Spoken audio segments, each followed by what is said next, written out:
Immerse yourself in the profound insights offered by Father Chuck Belmonte as he delves into daily reflections on various gospel passages from the Bible.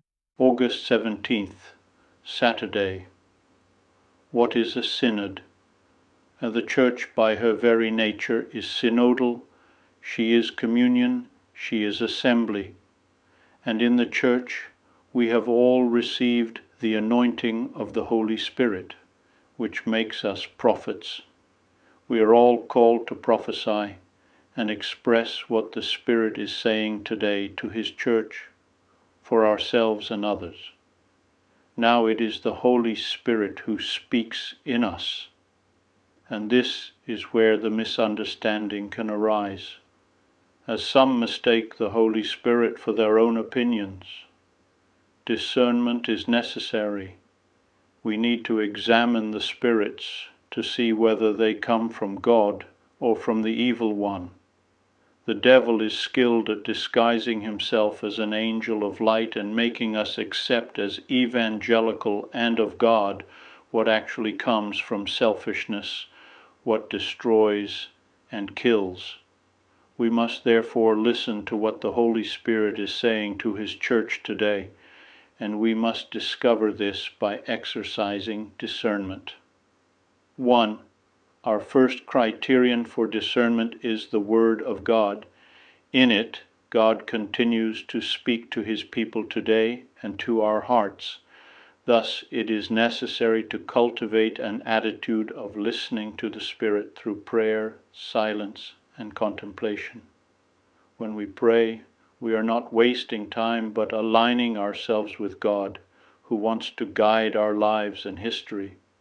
If synods and assemblies lead us to pray more, to commune with God, to open our hearts to His Word and His will, and to convert our lives to Him, then they are blessed. However, if they result in mere words and meetings without true conversion, then they are not from God. 2. A second criterion for discernment is to consider what the Church has lived and taught throughout the centuries. We refer to this as tradition, with a capital letter. We cannot invent the Church and the mission that Christ has entrusted to her. The Church is a gift from the heart of Christ. She is the beloved bride for whom Christ gave His life, purifying her through the waters of baptism and the Word, presenting her to Himself without blemish or wrinkle. 3. Within this living tradition, the saints are like pure water that has revitalized the Church. To learn about the lives of the saints, their stories woven with the love of God and the countless human sins, is to approach the witnesses of that love. Sometimes these witnesses have even sealed their testimonies with their own blood, always giving their lives to the extreme for love. It is this encounter with the saints that brings vitality to the Church in her assemblies and synods. If we do not emphasize in each assembly the call to holiness and the worthiness of dedicating our lives to this pursuit, then the synods and assemblies will be sterile, like a sounding brass or a tinkling cymbal. 4.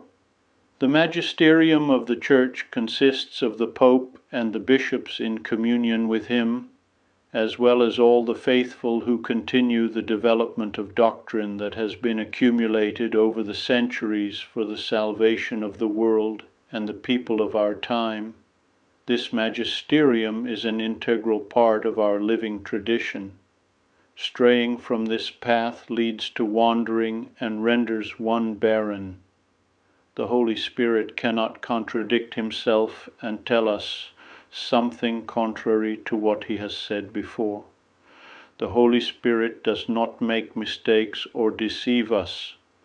What the Spirit has spoken to His Church at one time, He does not contradict at another time.